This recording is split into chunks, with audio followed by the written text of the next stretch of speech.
Hey guys, and welcome to the Alabama Saltwater Fishing Report presented by Angelo DePaola, the Coastal Connection with eXp Realty. The first podcast to bring you the local inshore, offshore, and onshore fishing report, whether it's good, bad, or ugly. I am your host, Butch Thierry. I am joined today with co-host Angelo DePaola, the Coastal Connection over in Orange Beach area. How are we doing today, Angelo? Man, just loving life. Got this, 80-something degree weather. I don't think the nastiness has moved into our part of the world just yet. I mean, this is my favorite time of year. It's like the tip of the iceberg. They're just now starting to come through. So if you're not hearing good reports just yet, just give it a minute. You will. Yep.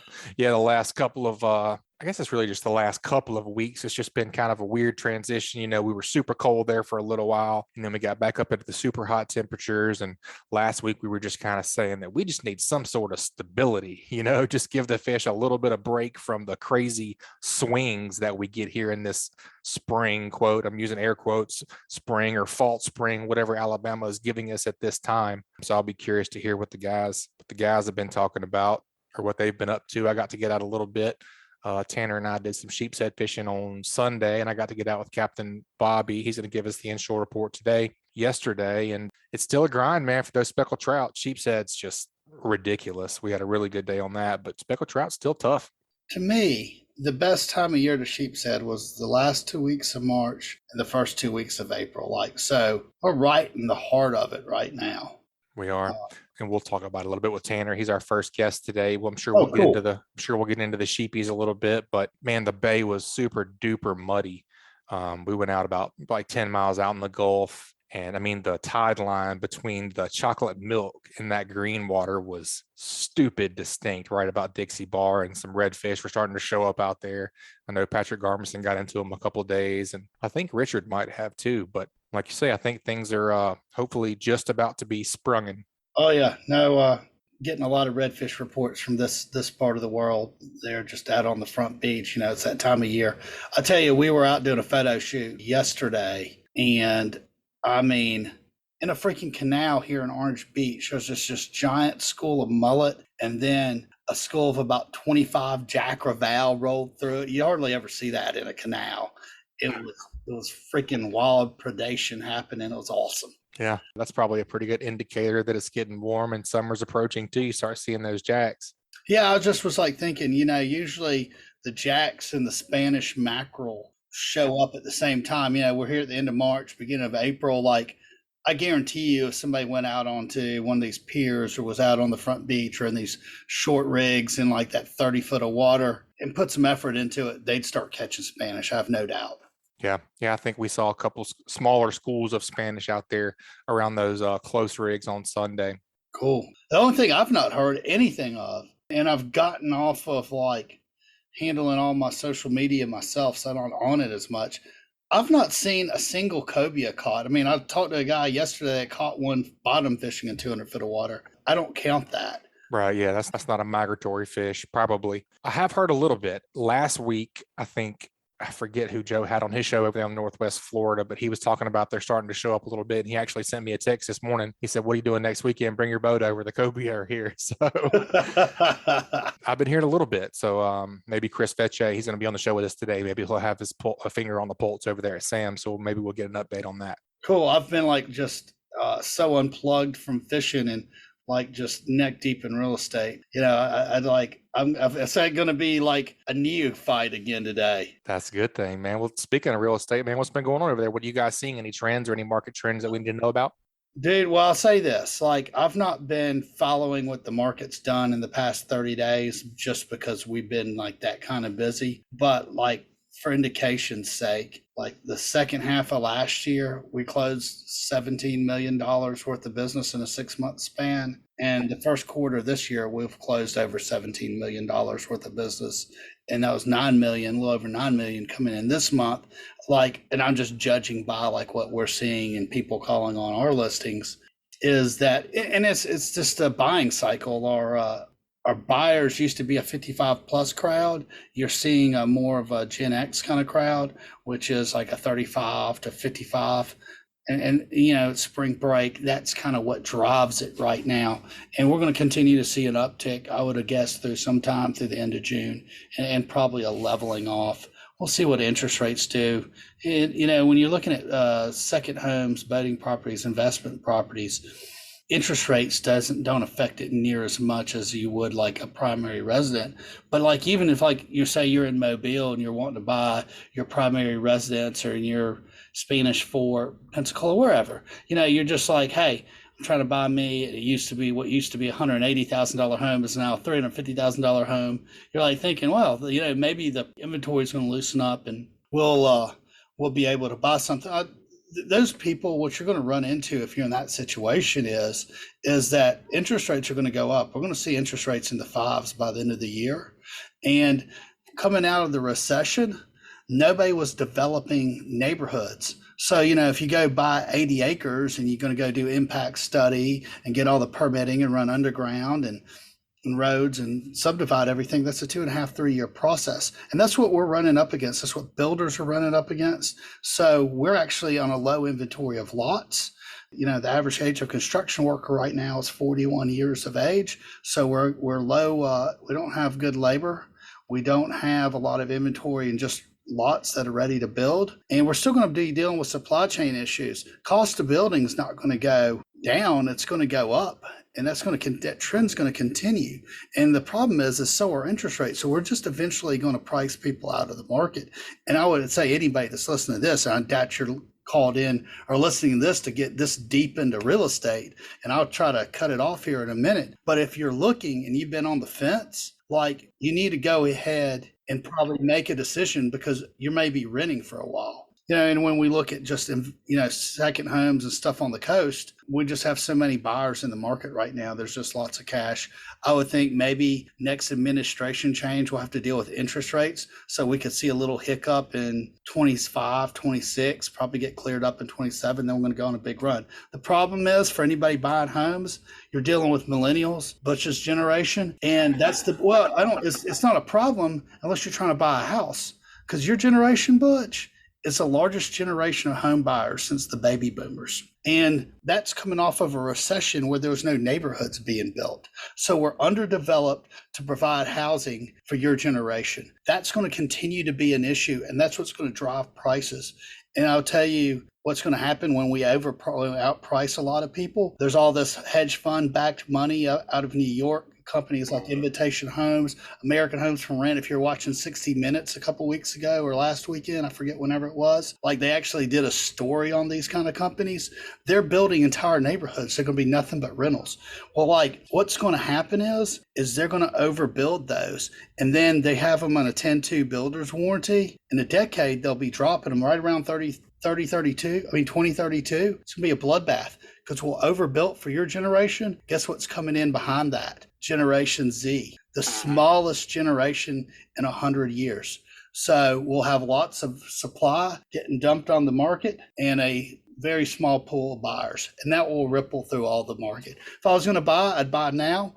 I'd ride it up. If you can't buy now, there'll probably be an inventory opportunity 25, 26, somewhere around there. But you're going to be dealing with high interest rates, because that's what's going to put downward pressure on housing. Anyways, look, you didn't come here to listen to me ramble on about real estate. But if you got a little something from that, great. Let's get on and talk some fishing. Yeah, man, I appreciate that. All that stuff fascinates me. I'm a firm believer in land, and there's not making any more waterfront stuff. So I enjoy those talks. I appreciate you giving us the rundown, man. But you're right. Let's get into this fishing report. Let's do it.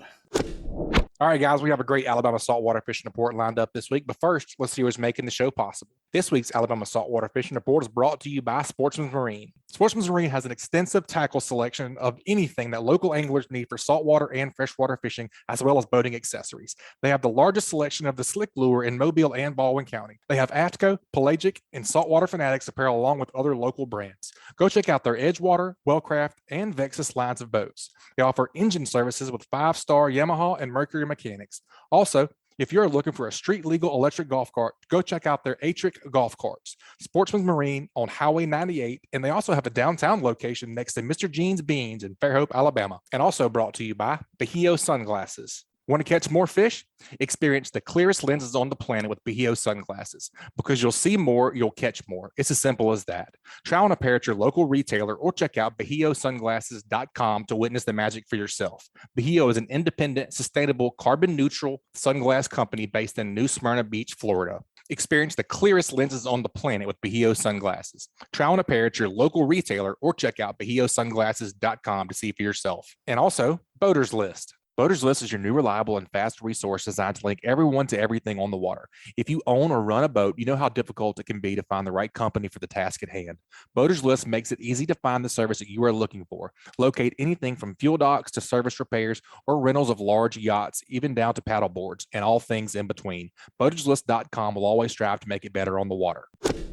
All right, Angelo, let's go ahead and head down and get our first report of the day. Let's go talk to Tanner Deas, Dolphin Island Fishing. Welcome back to the show, Tanner. How we doing today, buddy? What's up, Butch? I'm doing good, man. Angelo, nice to hear from you again. Thank you guys for having me on. Yeah, man, no problem. It's windy today. I was down on the dock a minute ago, and I needed some anchors. I was about to blow off of that rig.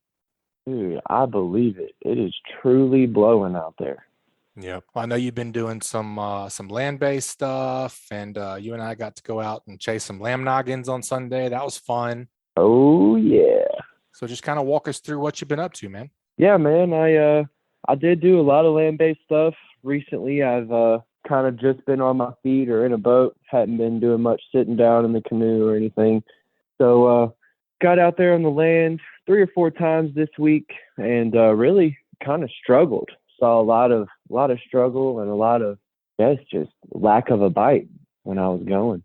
I wonder what I like to say the weather, but at least we're getting some almost stable temperatures. At least we're not going through the crazy ups and the crazy downs of the super lows and the super highs. I guess we're not super high yet because it's not quite Alabama summer, but you know what I mean. I mean, I know you've been chasing some trout. You did some set rig fishing. Any luck there with the set rigs? Yeah, man. No, I guess this Thursday was one of the first days that I went at it. That just passed the 24th. Started the day in the surf, threw out some surf rigs out on the west end, just experienced some real dirty water. About a week ago, it was pretty dirty. We'd had a lot of rain coming down and stuff like that. The redfish kill was kind of big news back then. I know you guys talked about it some on the last podcast, and we threw out some surf rigs down there on the west end, and like I said, just dirty water, lots of seaweed, and just decided to move. Went over to the south side of the island and kind of experienced a lot of dirty water there too, but found some clean pockets, worked those areas for speckled trout, redfish, or flounder, throwing some artificials around, soft plastics, little twitch bait action. Didn't have any success there. And rode by the east end, but it was even dirtier than all the other places and pretty much unfishable. Heading out from the island that day, we made a stop on the north side between the island and Herring Bay, just kind of along that rock line there, and just made some casts and was able to come across one 18-inch trout, tagged and released that guy, only bite of the day, so that was pretty cool. Fished around there and around that bite for about 30 or 40 more minutes and just didn't come up on anything.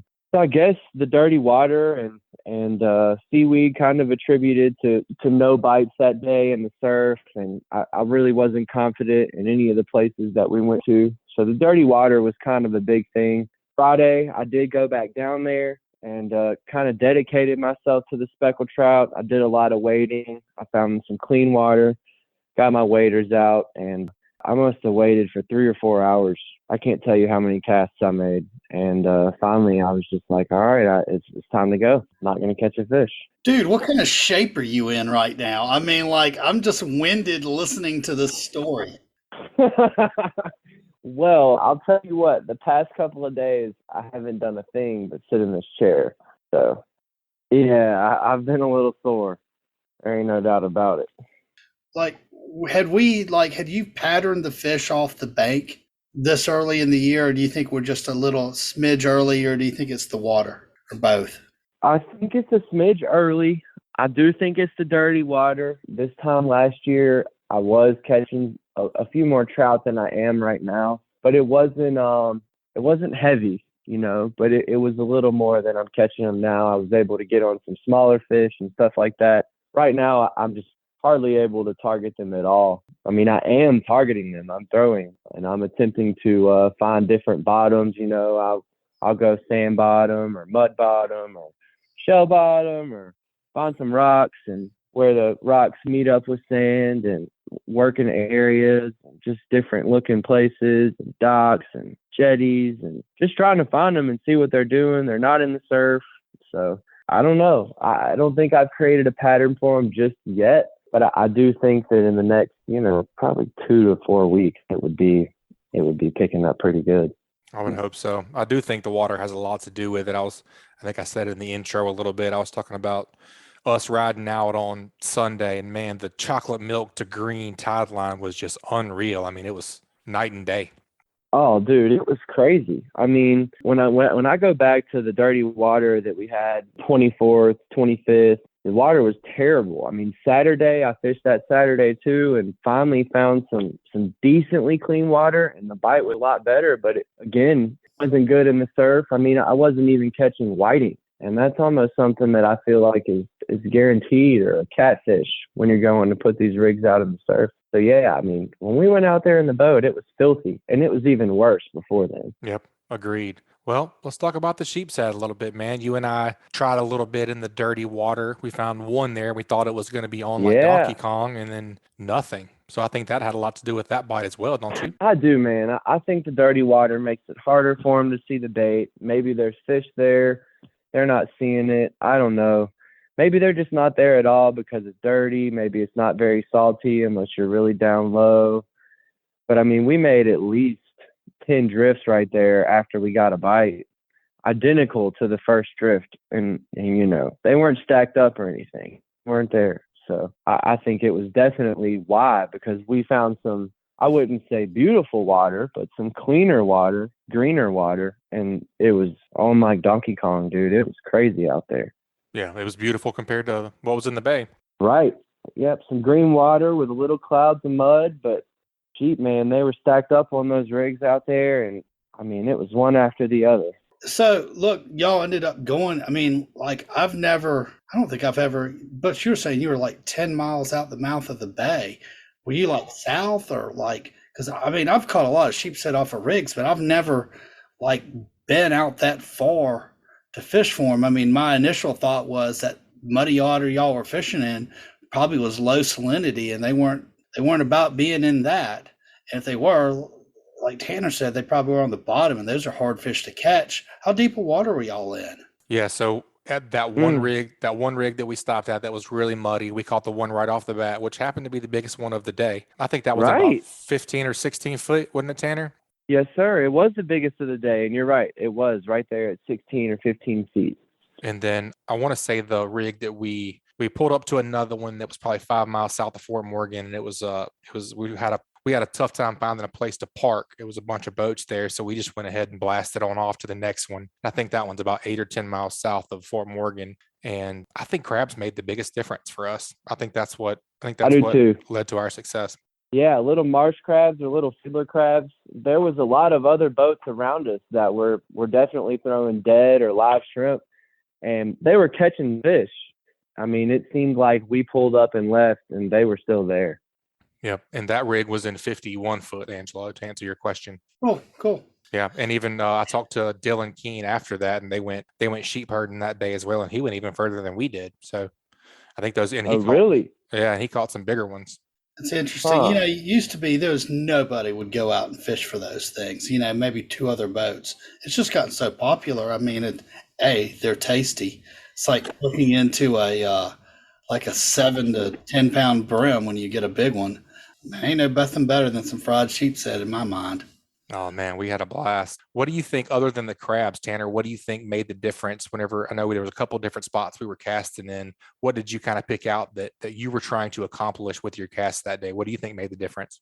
A lot of other people around us, and a lot of people out there, they kind of throw some deeper setups, big weights, it takes them to the bottom, or they throw a slip cork out there and it floats down, 15, 20 feet down. I think me and you were out there pitching a number 4 split shot and an octopus hook, real small, real lightweight stuff going on, and just kind of catching a drift around structure. It's super natural, very natural approach. You're not waiting on anything except a drift and a little bite. And I think Butch, you were waiting on a slack line, and I mean, you went to reel in, and boom, it was a wrap. Yep. I was just keeping my bail open, trying to let it down 15 or 20 feet. And it was right on the structure. I definitely noticed that too. I just think something about that small split shot out there, it's just real natural. It's a slow drift. When I originally fished the sheep's head spawn, 2 weeks ago, me and Brandon Collier and me and Salty Swigs, we went out and, golly, I don't know. They were flashing and schooling and tailing like black drum all around the top of the water column, 1, 2, 3 feet of water. So you're pitching those little crabs out there and they're just floating down. I mean, it's got to go right past them. You're not passing them up with a 1 ounce weight and it's going down beyond the fish and what they're doing, schooling up on the top, eating barnacles off the structure. I'm sure there's some hanging down, but you're passing a lot of them. And maybe a more natural approach would be a smaller weight that just kind of floats down that structure and allows them to pick it off and eat it. I think that's key, or just a small like jig head, like for a grub. I mean, like when I used to do that a lot, that we would just, because it was, it was like that connection right to your line. But I think when they, the finnier they get and the more pressure, you got to scale down a little bit. But, the other thing that I always thought was, you're fishing, 10, 15 pound line, but you need about 20, 30 foot of some shock leader on there because you're up in those barnacles and everything. Right. I mean, if you don't have a boat as nice as Butch's, what I would recommend, I mean, I would never do this with Butch's boat, but like if I was going to we used to get up inside the rig and tie off. So you were in the rig. Most people don't want to do that. I bet y'all crushed them. I mean, you would mash them, but you got to be willing to sacrifice some fiberglass whenever you do that. Yeah, I'm not there yet. No, I think the blackjack's too pretty for all that, but yeah, not there yet. Nah, oh man, you hadn't been dinged up yet. Nope, definitely not. What else you got? Yeah, man. I other than that, I think the flounder bite's been heating up a little bit down at the island. I caught 3 of those out there recently, following my struggle days. Wasn't getting a good bite in the surf and kind of did some jigging around the rocks and ended up catching some flounder on some small pieces of cut shrimp, really trying to target sheep's head around rocks. And I caught some flounder doing that. And heard reports of some other folks catching some flounder down there recently, 16 to 17-inch flounder is the biggest that I heard. And the biggest that I caught was right at 15 inches. So, I mean, nothing crazy big just yet. I mean, it's good to hear that they're around. I can't wait to get on some of those bigger fish. Number one, just to see them around. And number two, just to grab a feed every now and then. It's such a tasty fish. I know we've touched on it before. It is tasty, so man. You gotta eat one every now and again. Absolutely. Yeah, I had some sheep's head. I guess that was Monday night. I had it in the oven with a delicious kind of sauce, and I made some ceviche. I had some of that for lunch today. Man, that stuff is fine. Yeah. Very, That's very good. Right there. Yep. Well, man, we look forward to things kind of popping off here. Like you say, hopefully in the next 2 to 4 weeks, we're going to start getting into some wading, into some speckled trout areas. Hopefully those guys will start showing up soon. Hopefully we get some reprieve from this wind, man. So we look forward to hearing your reports coming up. Thanks for contributing today. If folks want to follow your shenanigans on Facebook, Instagram, etc., where would you want to point them? Yeah, man. Thank you guys so much for having me on. As always, Butch, it's such a pleasure just to talk about fishing and especially to do it with you and everybody else. So I always appreciate being on here. Angelo, it's great talking to you too. If anybody wants to reach out to me, I'm on Instagram at Dolphin Island Fishing, all one word. Facebook, Tanner Deas, Deas. And if y'all want to see some epic videos of me catching fish and some of my buddies, you can definitely check out Captain Collier on YouTube as well as Salty Swigs. We do a lot of fishing together, and there's definitely some major sheep's head shenanigans on there, just like me and Butch have been talking about, experiencing some of that sheep's head spawn. It's really good stuff. Y'all probably got 2 weeks left if you want to go do it. So check it out, see what we're doing on there, see those videos for some reference, and go make it happen. Yep. Both you and I both brought our GoPros that day on the boat, and neither of us turned them on. Man, sometimes it's just too fun. You don't want to You get just into gotta, that. The that's company's right. too good. The bite's too great. Who Yep. cares?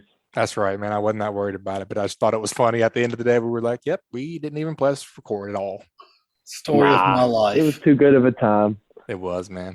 Hey, Tanner, man, before I let you go, I was up in the office not too long ago, late at night, and I was listening to your podcast. Was it Rocket Motivation?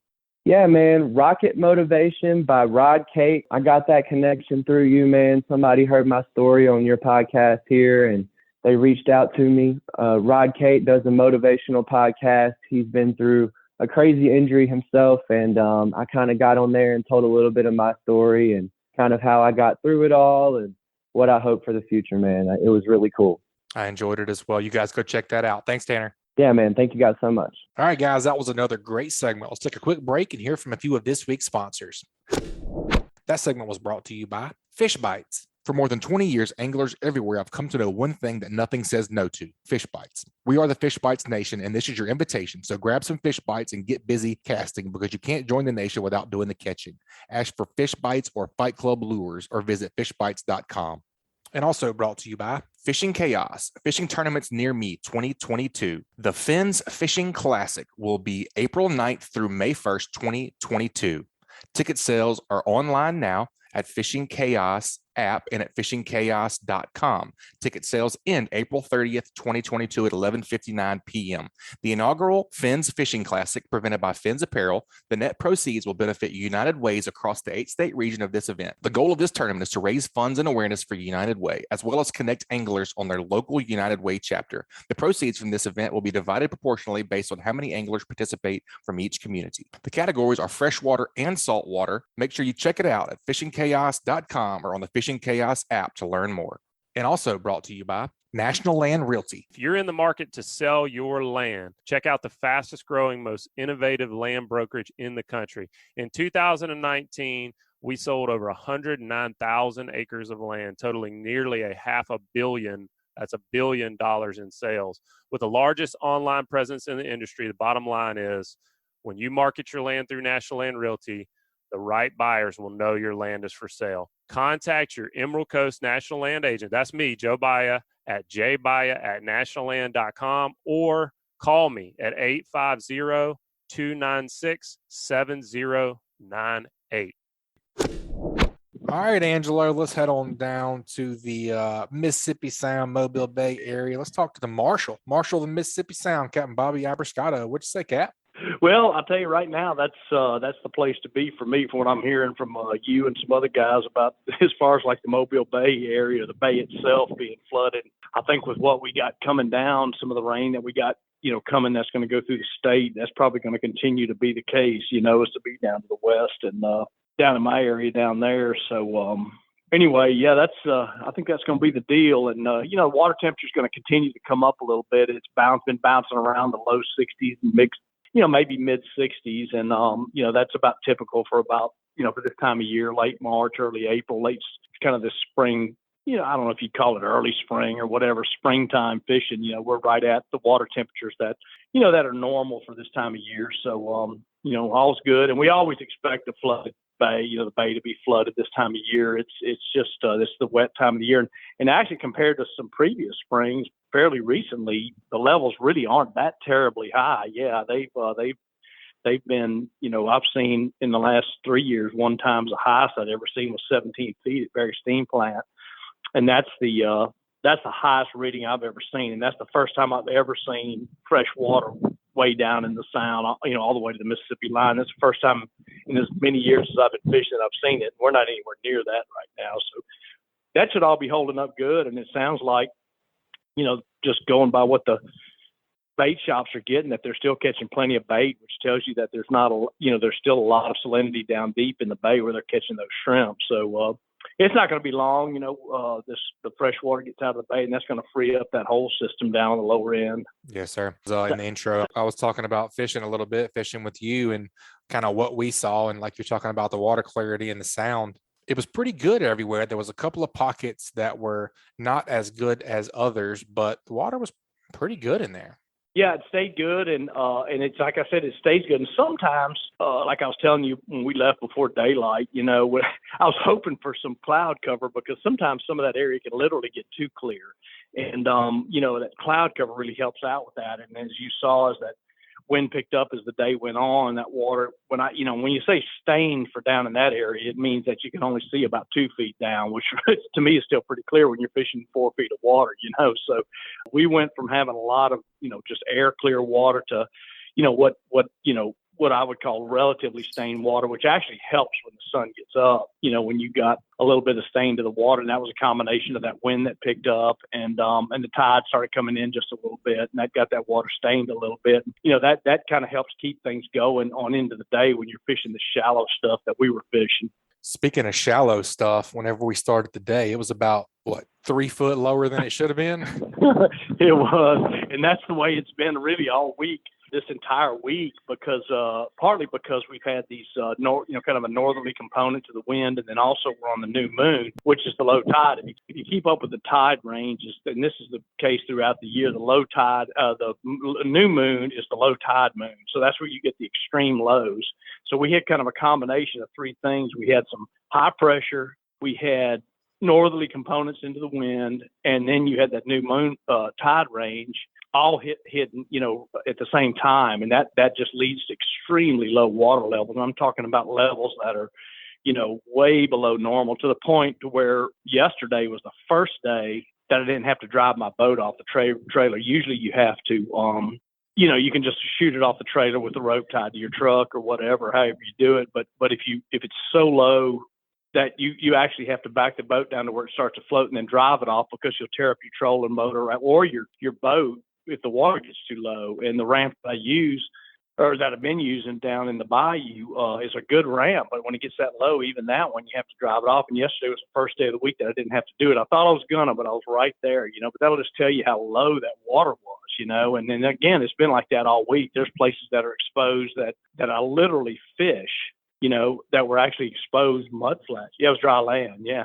So, you know, it moves some things around and repositions some things, and you got to kind of know what you know where you're going to, because a lot of places, I can't remember if that was you with me yesterday, or I know earlier this week I watched a guy that runs across some of these bays. You know, I just watch him stick it, you know, and it's because he either wasn't paying attention to how low the water was, where you could normally run across a couple of these flats. You can't do it when the water's 3 feet low. And man, he stuck it, you know. And I'm talking about, you know, what I tell people when I talk about shallow, they'll say, man, that's shallow when you're running and there's black mud in your prop wash.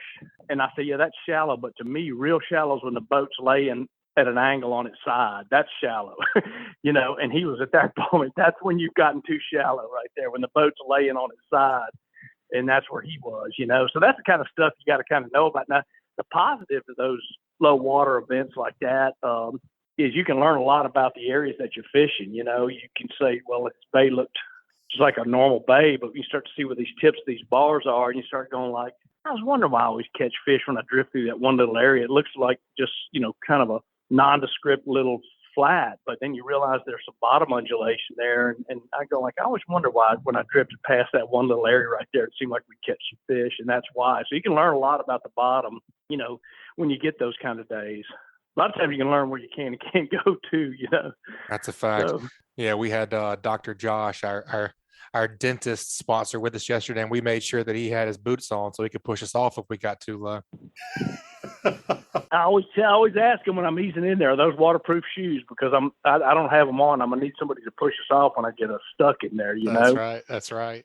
Yeah, and that's another piece of advice I was going to tell you. Just one thing, adding that, you know, in all seriousness, is, you know, when you're learning an area, and I was having some conversations with Josh a little bit about it, but they were talking about, you know, learning the area we were in, they'd never been to, and a lot of people had, and you know, if you're not sure where you're at, or you're not sure what it is, you know, what the depth is, you're never going to get yourself in trouble if you idle and get stuck. If you go flying up on a mud flat at 40 or 50 knots, you're going to skid on out there so far that you'll never get off of it. So, you know, one word of caution is when you try to learn there, don't try to learn it at 50 knots, you know. Right. Try to learn it at 5 knots, you know. I mean, it's like you were just in my head.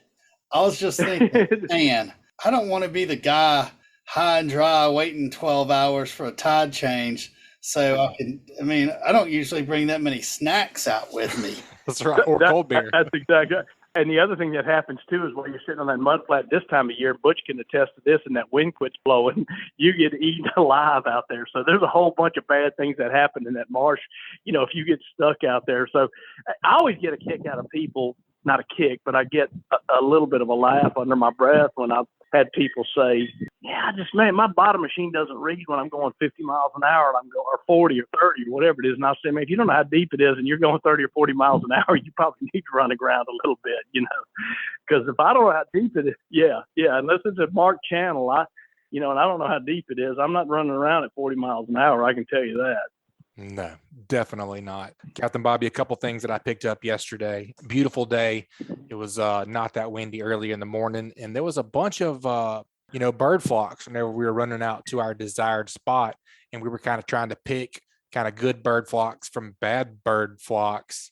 And you were kind of walking me through what you guys have been seeing some this time of year. Just kind of walk us through that conversation that you and I had and what to look for and what not to look for this time of year, some of those false bird flocks. Yeah, that's a great question because we did quite a bit of that. And the reason it interests me this time of year, and I mentioned this a couple of times, is, and we finally started seeing, a few shrimp yesterday, is we're going to start seeing these shrimp. Yeah, and those are some of the very first shrimp that I've seen show up.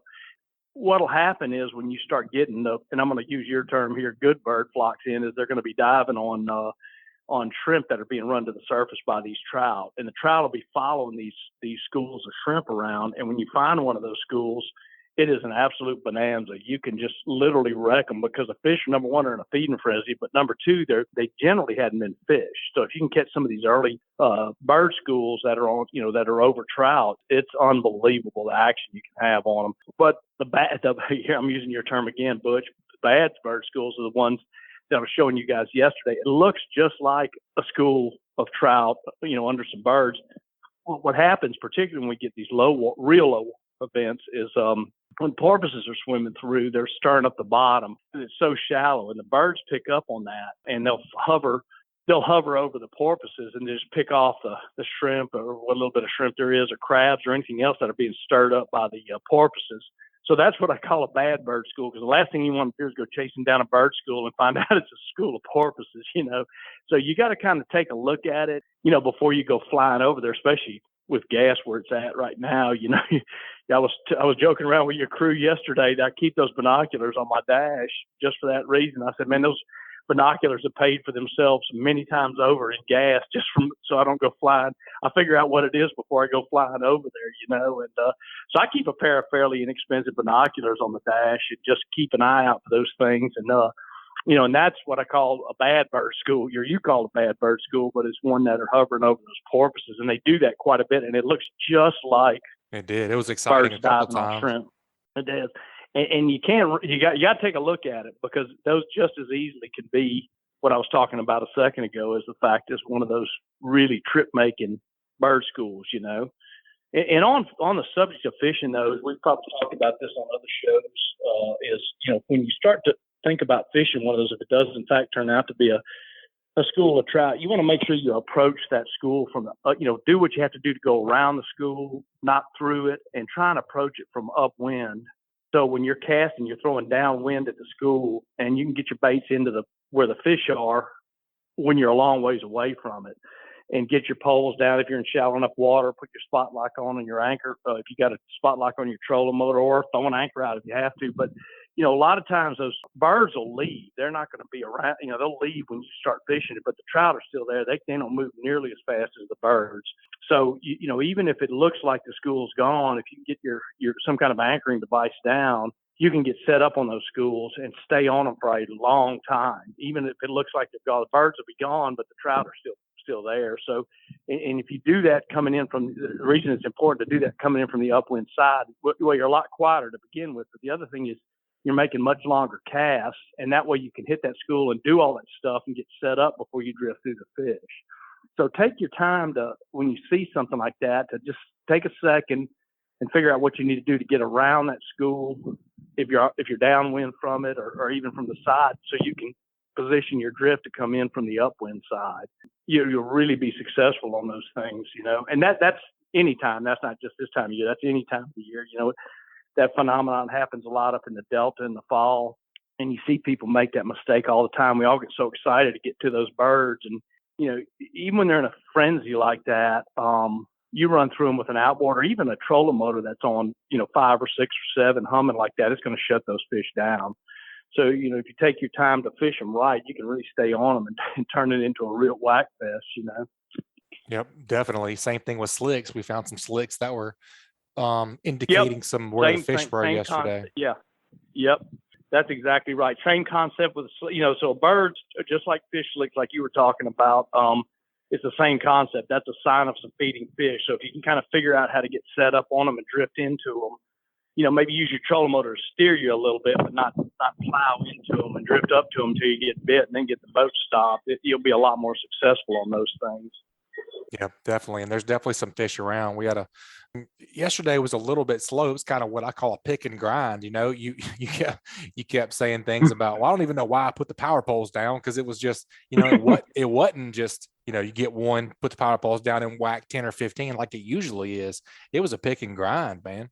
It was, it was. And it's funny how that happens. You can go from 2-3 days prior to where, you do what you're talking about. You put the sticks down and you catch 5 or 6 on a bad stop and 20 or 25 on a good stop, to where it was like yesterday. Gosh, I got, like you just said, I got to the point where I almost didn't want to even put the poles down because we go, we caught our one. Let's just keep drifting, or whatever. And, so you move around a lot and, and pick them off like you were talking about. But what it tells you is these fish are schooling right now. You know what I'm saying? So when you're not just finding one fish.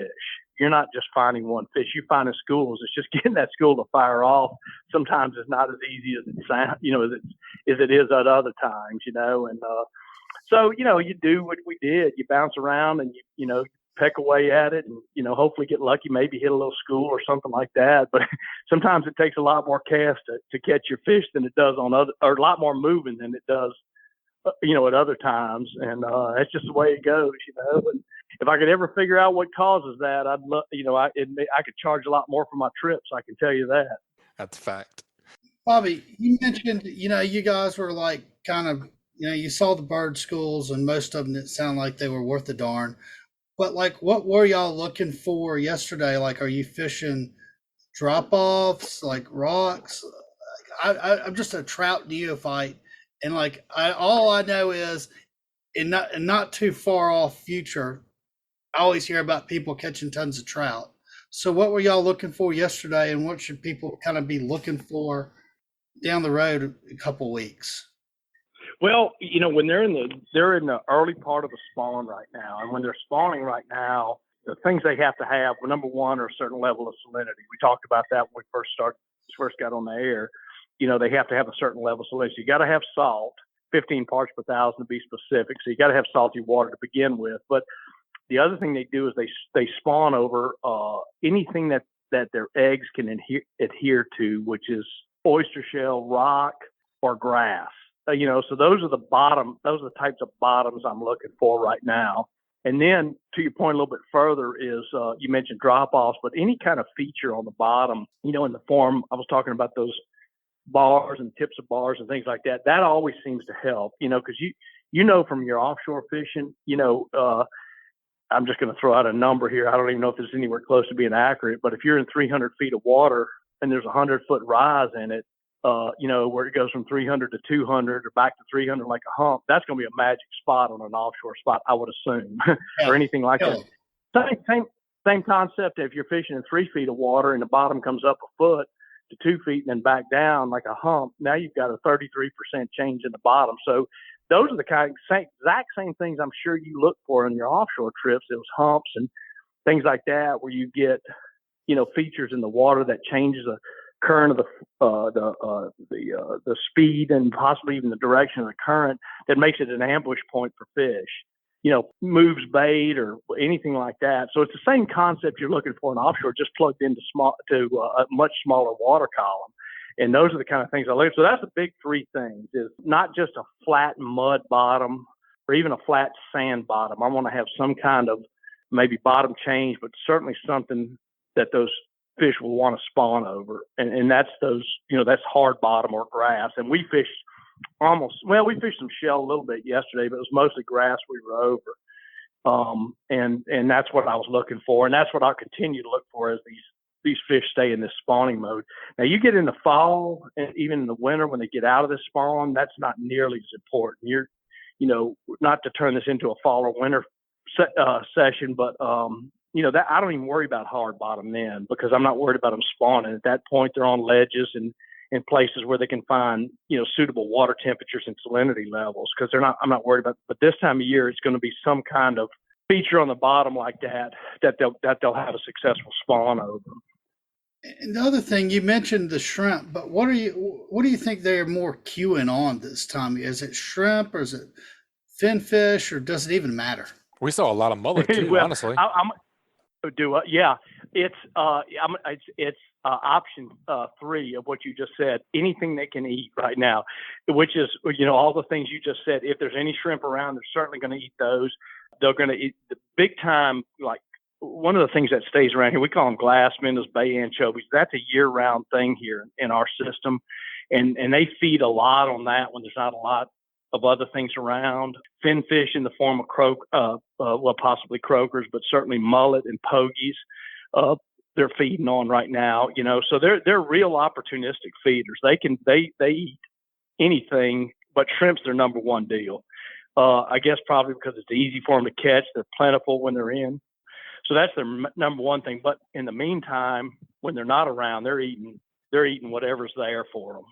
Cool. I was listening to one of the beach guys, I think one day, Butch, when I was hosting with you, and he was talking about how much squid that the trout eat. And I never even thought about squid, but they do eat a lot of squid, and that's probably primarily Gulf beach fish or Gulf fish, whereas we're talking about some bay fish, but they're still they're eating whatever's there. I can tell you that. They're hungry. That's right. They're hungry. They grow like crazy. I was just a little while ago watching it. I'm not a big computer guy because I'm sitting at home, which I was today. And I don't know where I even found it. Some guy was on YouTube, a trout fisherman, and I'll listen to anything, Even sometimes if I think it's BS, I go, we still maybe pick up something, And but this guy was talking about, talking about theorizing on trout and things like that and what they eat and just exact same stuff that we're talking about. And I was going like, well, if I'd have heard this guy a couple of years ago, I'd have thought he was full of it. But he's hitting on some things that I kind of maybe start to agree with a little bit, Yeah, very cool. So I'm looking at the forecast here. It looks like Friday we got some north winds, not too bad actually, 7 to 11, pretty calm. Saturday looks kind of wonky. It's kind of switching all the way around, but it's still not much wind. If you were going out this weekend, I know we have kind of a sliver of a moon. You and I were looking at that yesterday morning, and we kind of touched on that a little bit just earlier. But what are you looking at going into the weekend? Well, the good news is we get through today, and by Thursday we're going to be out of this nip flip. I call it the nip flip. That's when the tide goes from being low in the morning coming in to where it goes high in the morning and starting to fall. But the day that it does that flip, that is about that. There's 2 times every 28 days that happens. So roughly 2 times a month you get that tide. And I'm not a big tide guy. I don't really study the tide charts because I have to go. The only thing I really look at the weather is about it, But those 2 days to me from a tide standpoint are kind of the 2 toughest days. If I look back at my journals, I could probably show that those are probably the slower days because it kind of messes their day up. You go from this, it's almost like us, maybe if you were doing shift work or something. Sleeping during the day and waking up at night.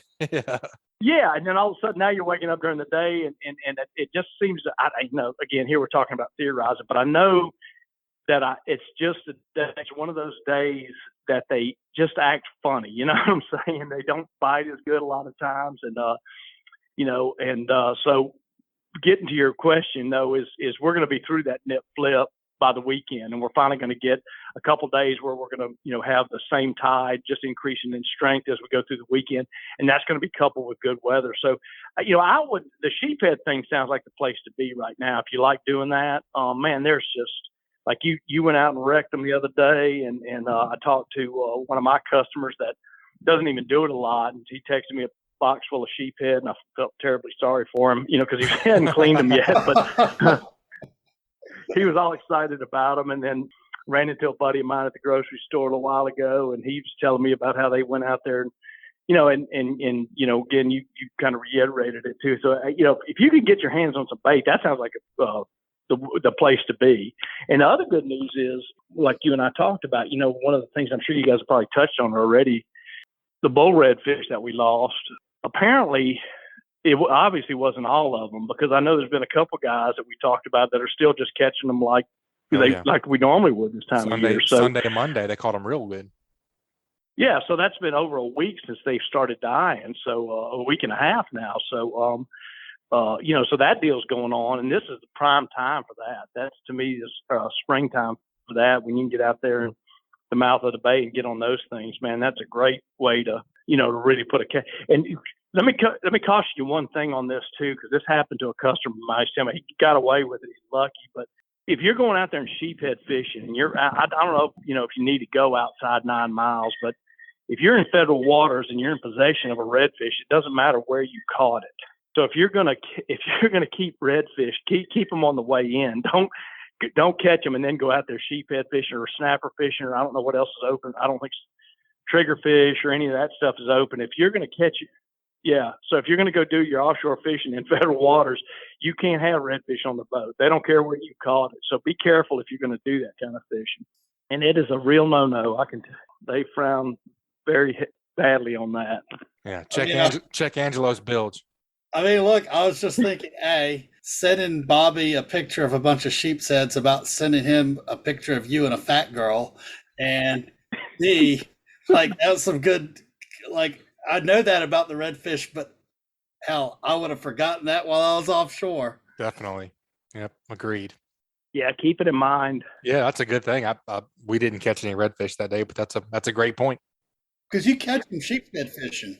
Oh yeah, you can catch them easily out there, sheep's head, especially with dead shrimp. Red snapper. Yep, and if you're inside 9, I guess we're the state's declaring 9 miles still, so it's being state waters. You're good. It used to be 3, and then you had to really be careful because, as you guys well know, there's a whole bunch of those rigs in that structure, right around 3 miles. So you really could have a problem. Then 9, I wouldn't think.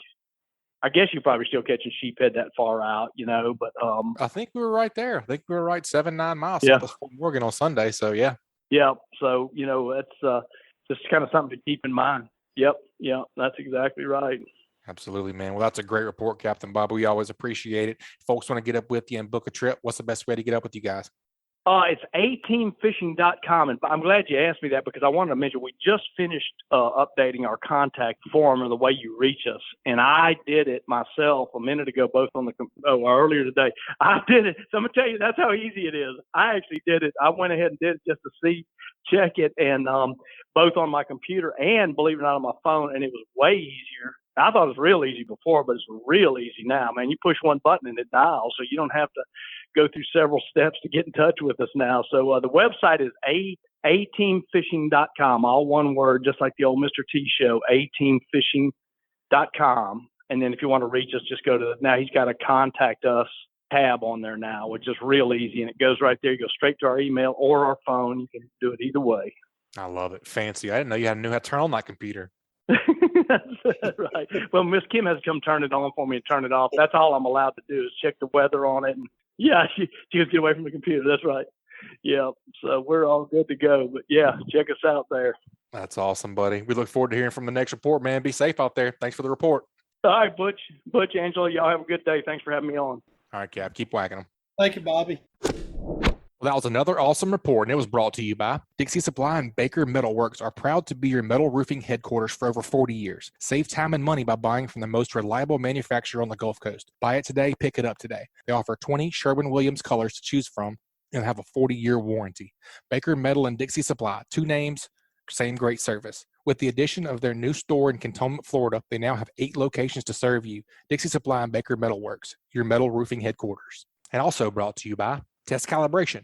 If your diesel has low power or is consuming excessive amounts of fuel, these are common signs that your turbocharger may need to be rebuilt. Don't waste your money online with the cheapest options where you get no support after the sale. Test Calibration has been selling and servicing diesel, turbochargers, and fuel injection systems since 1976. No matter if you're running a diesel in your boat, tractor, or truck, Test Calibration can help you. Contact them at 800-822-0057 or visit them online at testcalibrationdieselandturbo.com.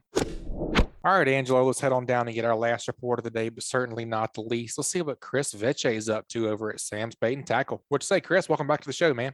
How's it going? It's going all right, man. We lots of good tips and tactics in this show. Fishing's been a little tricky, but I mean, fishing's fishing. You know, sometimes it's fishing. Yeah, sometimes it's great, and sometimes you just gotta enjoy a cold beer in the sunset. You know, and some good company. That's right. Yeah. I mean, the thing is, if it was always, red hot, I mean, there'd be no suspense in it. There'd be no real excitement because you expect, your expectations are high because you know you're going to get bit. That's not why we go fishing. Yeah. Plus, you don't learn as much on the days when it comes easy. You learn a lot more on the days when it's actually hard. Kind of forces you to redo things. Yep, it's hard to argue with that, man. We'll just kind of walk us through what you've been up to, what you've been doing over there around Orange Beach, Gulf Shores area. For the last week and a half or so, just been kind of poking around, a little bit of kayak fishing. Been on the skiff a little bit, and a little bit of surf fishing. So kind of a little bit of everything. Really the only thing I haven't done is I wanted to get out, and fish with the nearshore reefs and try to get on some mangrove snapper. Usually March and April, you get on those mangroves pretty good, but we just haven't had the weather for it. The weather's been brutal, especially that west wind every day. I mean, it's been tough. Yep, sure has been windy, man. I've had a few listeners and magazine readers reach out to me lately about Little Lagoon this time of year. Is there anything going on at Little Lagoon? I admittedly know nothing about it. I mean, is it? And I fished it twice last week. Is it a seasonal thing? Like, is it better in the spring or fall? Is it all the time? Just kind of give us your rundown on the Little Lagoon situation. So your patterns change in there for sure with the water temp, and you can have really good fishing in there throughout the year. But I'd say if there's any slow period, if there's one slow period, it's the dead of winter, like the point where, you have the coldest water temperatures, because Little Lagoon will get, like, if you have, it's very shallow for the most part. So you will have times when most of the shallow waters are sometimes in the low 50s, and that absolutely just crushes the bite. I mean, it suffocates it. And you can still find success by working baits painfully slow. And I've done that a number of times, and usually I'll do that long enough to catch a couple fish to where I can feel successful, and then I leave. But this time of year, fishing's outstanding in Little Lagoon. The main thing about that place, though, is over the last few years, I mean, the amount of pressure it receives it's 10 times what it used to be. And I think that's changed the fishing in there a lot. It was already a difficult place to fish because you're really just fishing drops. You're fishing depressions in certain areas, fishing point. If you fish docks, yeah, you'll catch some fish, but most of the fish in there are just on natural contours, and it feels like you're fishing in a desert. You kind of, if you've never fished it before, you keep wondering, am I even in the right place? So it's a discipline. You really have to put in your homework and your time to find yourself successful in there time after time after time. So, yeah, I mean, it's a year-round fishery. There are a lot of really nice speckled trout in there. There's good flounder fishing in there. Redfish are really probably the most hit and miss in Little Lagoon. We catch a lot of them at the pass. You get a lot of them along some of the deeper piers in there. But throughout the lagoon, I mean, you never know where you're going to come across redfish. Very interesting. I'm intrigued by that fishery for sure. I need to go over there and do some of that. It's been interesting to have some people reach out to me lately. Down. We'll go. Pick my brain about it. Let me know if you want to come down here. We'll go fish it. I mean, I grew up down West Beach and Gulf Shores. So Little Lagoon was the body of water I grew up fishing. That's where I learned to fish pretty much. So I'm used to the difficulties of it.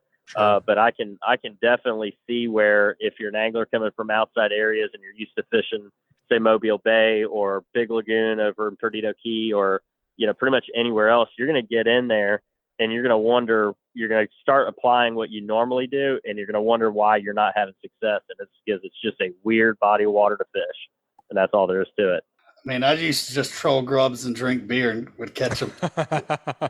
That's pretty well. And that's what a lot of people resort to, throwing a couple plastics behind the John boat or skiff or whatever. And a lot of people just put the troll motor down and cover water. And especially from the pass, from West Pass west, you have a more continuous, consistent channel in the middle. And as long as if you watch your depth finder and you mark, when you start marking clouds of bait, especially this time of year, and you keep working around those bait schools, you are going to catch speckled trout. And you'll get, you might catch a redfish here and there, and you might get a flounder here and there doing that too, because this flounder will come off the bottom, quite a distance to grab a plastic or even like a hard jerk bait or something that you're trolling along. But once you find the fish, you can start throwing plastics into them and catch them more the conventional way. But trolling is a good way to find fish in there. Understood. Chris, it kind of sounded like you got the holy trinity of inshore fishing this past week. What was your takeaway? My takeaway? Yeah. I want to keep, there's no cussing. No cussing. And it was a difficult, I'm just going to say point blank, it was a hard week to fish between the weather and our tide change lately. It's been a late morning tide change. So, trying to get there on that peak bite has been kind of difficult.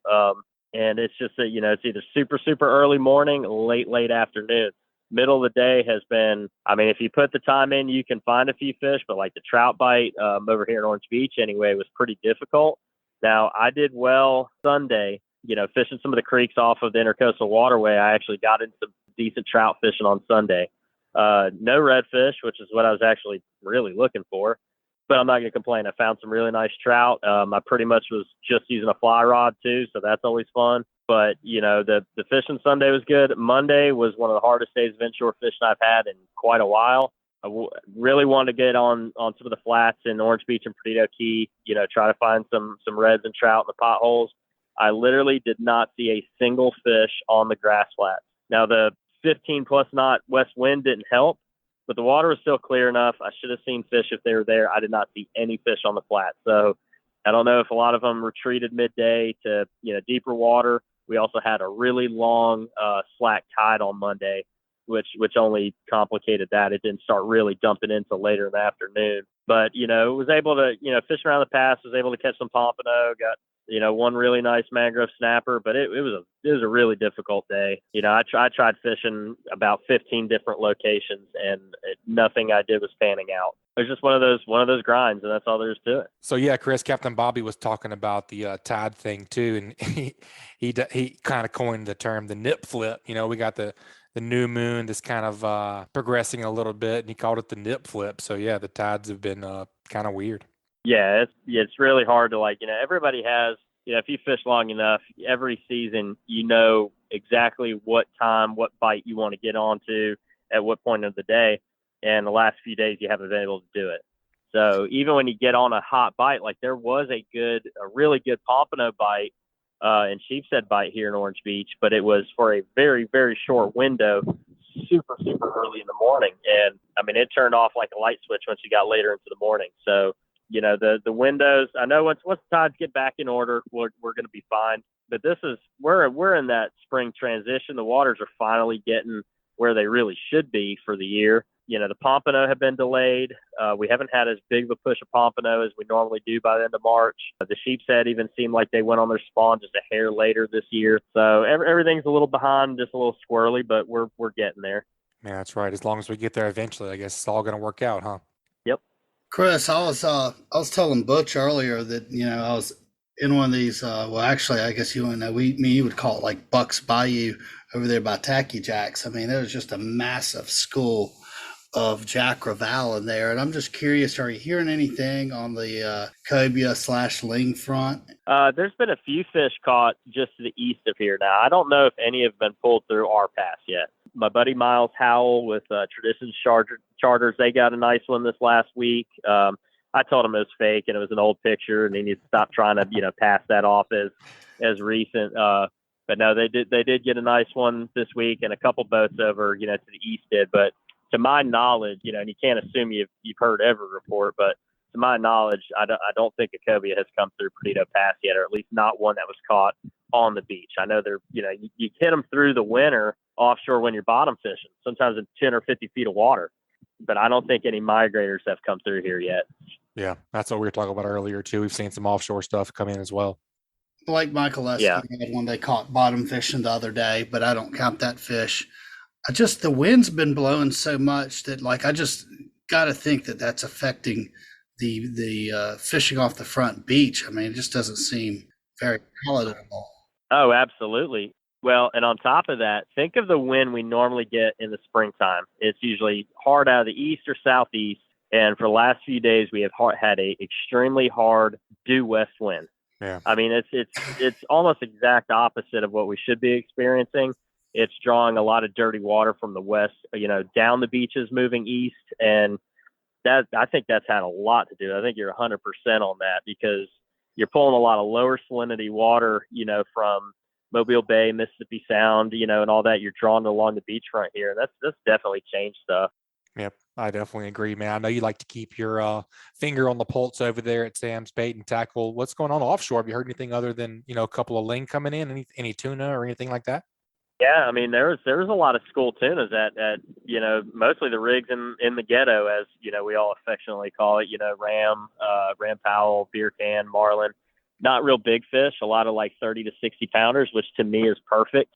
Oh yeah, for sure. I don't feel like I have anything to prove anymore. Yeah. Everybody can catch a fish and land it in a decent time, and you get the good eats, just as well off of them as the big ones. But oh yeah, there are a few blue marlin caught, mostly live baiting, I think, out around a couple of the drill ships. I'm not sure which ones. There was a pretty decent swordfish bite over the last week. Number of nice fish caught. I don't think it was a red hot bite. I think a lot of the, we're talking about those, the lunar tables are a little bit different now. And that a lot of time ends up putting your peak bite, your major bite ends up being, real late in the day. A lot of times you just got to kind of stick it out. But in general, there were some nice swordfish caught. I heard of a couple wahoo, which is kind of the first for the year, really. A couple wahoo caught southeast near the Fads. Nice. Along with some and some mahi even. So, we're right there. I don't know if either one of you two have seen, the Hilton's latest charts, and there's a really nice pocket of, warm blue water pushing up that's going to come through the Fads, the dumping grounds. I mean, we're about to get, it's about to turn on offshore for sure. Just need some calm weather to get out there. Yeah.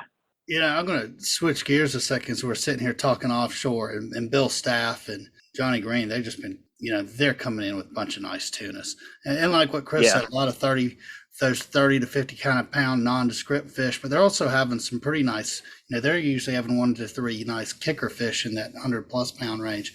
But, I mean, they have been coming in with a ton of barracudas. And I was like, why are y'all keeping all these barracudas? Let me tell you, they fried up barracuda the other day. I bet you if I served it, you wouldn't be able to tell that it was barracuda or red snapper. Yep, I think that's one of those fish that are underappreciated. Angelo, I've said it for years. You could probably find my posts on Pensacola Fishing Forum. I've eaten barracuda since I was a little kid. I'm not afraid to eat a barracuda. Yes, they stink absolutely terribly.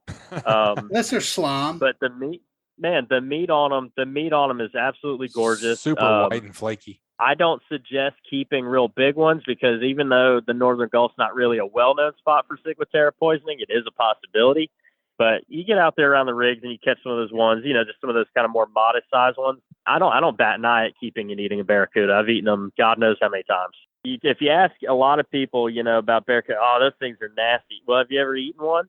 And either they're going to say no, or they're going to lie and tell you they have when they really haven't. Because anybody like you said, anybody who's actually eaten it cannot possibly say it's a bad eating fish. It's white, it's mild, it's firm and flaky. It's like everything you want in a fish. Why wouldn't you want to eat it? Oh yeah. One thing that, because I've cleaned barracuda before, and I would say this, one of the things that has like kind of common in with red snapper flesh, because I think that's kind of what it tasted the most like, was, you clean a wahoo and that's a very dense piece of meat, but you clean a barracuda and it's got the same kind of texture as a red snapper fillet. You cut that red meat out of it. I mean, like, I can tell you, if we catch one this year fishing, which it isn't an if, you're going to catch them, they're going in the fish box. It was good. Yeah, you got to go fishing first, Angelo. Well, I know, but I feel like if I go, I'm going to catch a barracuda. You're just getting geared up for it. I won't have to feel bad about it. That's right. Yep.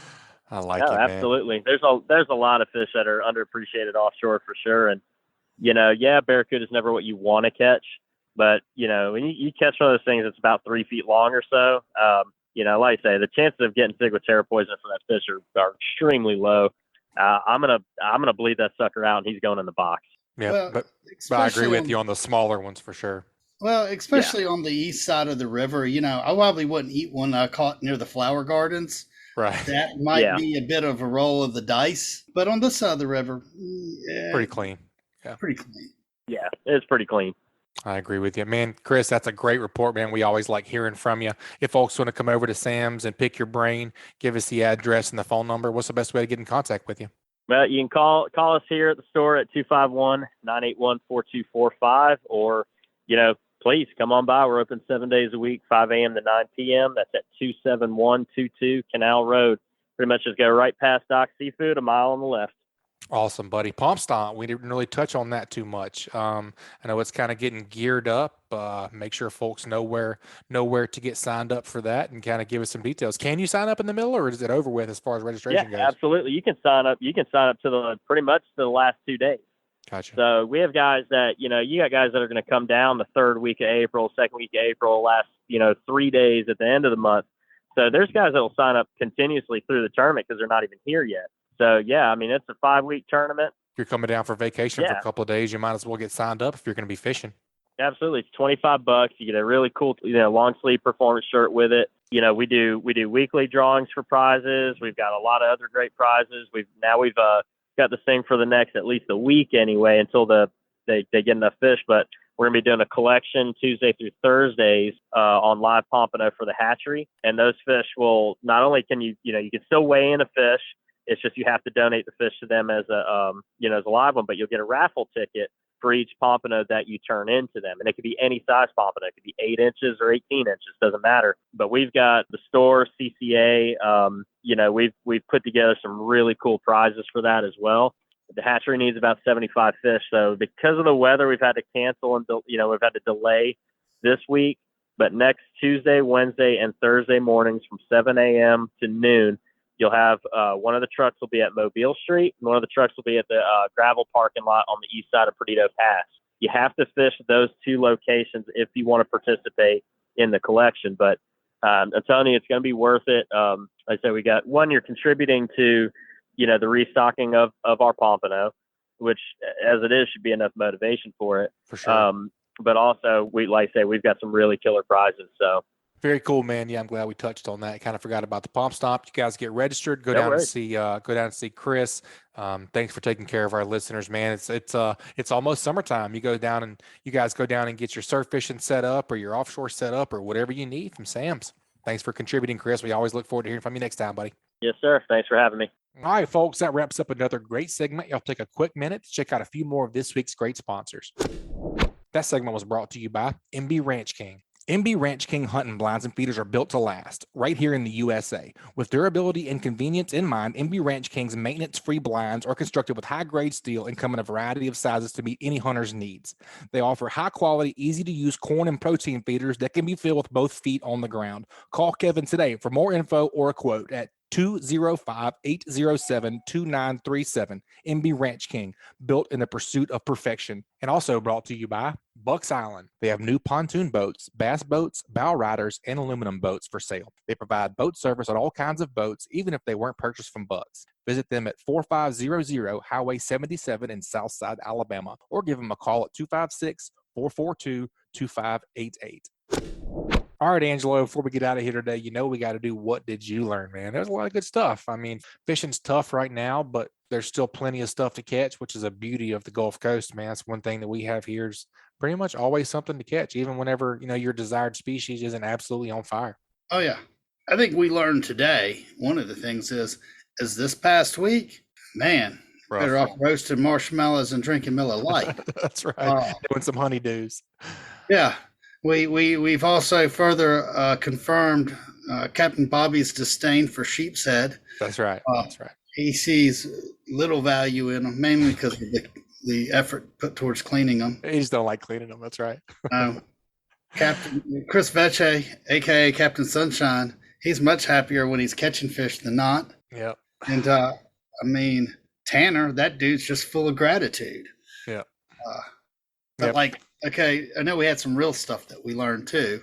I'll let you go, and then I'll go. Yeah, man. I have several things written down over here. Captain Bobby's, he kind of went in depth on, we're kind of, I don't think he said pre-spawn, but these fish are kind of, what did he say? They're getting ready to spawn, or it's an early Kind spawn? of like there's early spawn, they're staging up, and Staging up. That's a good word for it. Yeah. and it was way more important. I'm not. No, go ahead. I'm not Talking this out. stealing your thunder, because this is kind of like, just as somebody that's trying to figure out the inshore fishing thing. Same here, bro. Yeah. And being on that structure, whether it's rocks, or oyster beds, or seagrass, was just super important to fishing. For the eggs to attach to for their spawn. Yeah. So Very that's cool. what the trout are going to relate to. Yep. And like, you ever go fish the west end of Dolphin Island? I feel like that's like it's coming up, right? Another couple of weeks, it's going to be hot over there. I hope so anyways. Yeah. And it does, like, all that grass over there, like that, like, was a light bulb moment in my head as we're talking through that with Bobby. And then I stole yours, so now you go. No, man, that's good. That's pretty much what I was talking about. And he was talking about the relief. That makes a lot of sense too. He broke it down for our feeble offshore minds, talking about the relief, going from 30%. You just have to find those fish and find out what they're looking for this time of year, and you're going to find the fish. The other thing is that nip flip, was that? Nip flip. Yep. And I thought that was something you did in bed, but Am I? I'm not sure if this is PG or what this is. But I thought, okay, great, we're coming out of a nip tide and we're going into some current, and like the fish they've not been feeding, so they ought to just be on fire the next day. But he's like, hey, I look back through my journals and I can say, no, that ain't the case. Like, we need a couple days for them to kind of reacclimate a little bit. Sure. Yeah, to what's going on. I mean, it's interesting. One of the things I love about this show is, like, here we are, a report. There was nobody came on here and said it's on fire, but it was honest report of what's been going on. And we still learn stuff. Still learn stuff. And my guess is, like, fishing is just about like anything. You're playing some odds, right? Yep. Oh, yeah. I wouldn't be surprised if next week, like, the reports sound a little bit different, or a lot different, just because we're getting there. They got to eat at some point. Oh, yeah. We're getting there. They will. Like we're talking about earlier, and even last week, we just need a little bit of stability. I think we're hopefully finally starting to get that a little bit.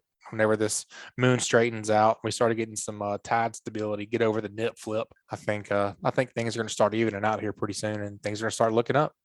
Cool. Other than sheepshead's on fire. Go catch some of those, you guys. Hey, you know what you got to fish for? What's biting? That's right. You ever go somewhere and you're just dead set on, like, you got this bucket list fish, and you get there and the guide's like, yeah, they ain't biting right now, but you're like a hard-headed knuckle dragger, and you're just like, no, I came here to catch that. You don't catch anything? Same here. Like, the sheepshead are biting, go catch those. That only lasts a couple of weeks. I mean, we got about 4 weeks to me that are really good sheepshead fishing. Yep. It's fun. It's a high target environment. And they're delicious. They taste good. I mean, they just taste good. Bobby doesn't like cleaning them any harder than cleaning a red snapper. I'm not sure what kind of knife he's using. Nah, it's not that bad. Maybe we need to give him some fish cleaning lesson. Dude, maybe I'll send him a YouTube video. I love it. Please send Bobby a YouTube video of sheepshead cleaning. I would love to hear that cussing afterwards. All right, guys, that wraps up another great segment. Let's take a quick break. Check out a few more of this week's great sponsors. Kilton's Offshore Charts. The days of heading out and blindly looking for good fishing areas are pretty much over. Don't waste time and money on fuel searching for fish. You need the most recent, highest resolution images to not only know where to go, but where not to go. The knowledge provided by today's technology is critical when planning an offshore fishing trip. Make the choice that professional captains all over the Gulf make and choose Hilton's Real-Time Navigator. The easy-to-use interface and excellent customer service will have you on the fish every time you go. Check them out at hiltonsoffshore.com. Also brought to you by Advanced Transmission in Spanish Fort. Give the professionals a call who have been trusted on the Gulf Coast for over 25 years at 251-626-6061 or check them out online at www.advanced-transmission.com. Well, Angelo, I enjoyed it, buddy. Always appreciate you co-hosting with us. It's always a good time. Man, I thought it was a great show. It was. It's been a minute for me. I feel like I needed to get my fix. Yep. We try and get you on every month, but it seems like fewer and far between. Even though we try and do it once a month, it seems like time's flying, man. How is it already April already almost? I don't know. I'm stocking up all my appearances for when the fish start biting. That's right. Heck yeah, we need to get you out there for sure. It's almost that time. I plan on. People keep asking me, it's a terrible time to buy a boat, man. Gas is high. I don't care. Burn it. Man, let me tell you, that's the most ridiculous argument I've ever heard. Like, I don't know of any other way that you can go get your whole family out, away from the TV, away from internet, and like on a boat like yours, do anything you want. Spend $100 that day, and you had your whole family out there, and then like bonus if you caught some fish and got a meal or two out of it. And you're creating some memories. I tell my friends all the time, it's the best investment you can make into your family life is buying a boat. Making memories. If you're in this part of the world, I was talking to a friend of mine, and we were talking, the state of Alabama hired a firm to go out and see like what kind of assets the state offered to companies like looking to locate here in the state. And they were doing all these studies. You know what they came up with? The state of Alabama, outside like Florida and Texas, a handful of other states, has more water on it than almost any other state. And so our greatest asset as a state was the natural resources of our state. And when you look at where we're at, with all the coastline and rivers and delta, I mean, if you're in this part of the world and you ain't fishing or boating or hanging out on the beach, I mean, what are you doing? Missing out. Yeah, exactly. Yep, I definitely agree, man. All right, man. We appreciate the real estate insight you gave us in the beginning of the show, and we always appreciate your great interview questions as a seasoned fisherman. If folks want to get up with you and talk real estate, what's the best way to get in contact with you? Go to my website, thecoastalconnection.com. You can Google search Angelo DePaola or The Coastal Connection will pop up. That's the easy way because you're not going to forget my number, but I'm going to give it to you anyways, 251-279-0099. Or Angelo at thecoastalconnection.com. You just shoot me an email. We got a great staff. We are extremely honest to a fault. I've actually talked 2 people out of selling their houses this week. But I need to know your situation and what you're like trying to do because I think some good honest advice. I know if I give that, I'll get some business down the road. That's because you care and it shows. Yep.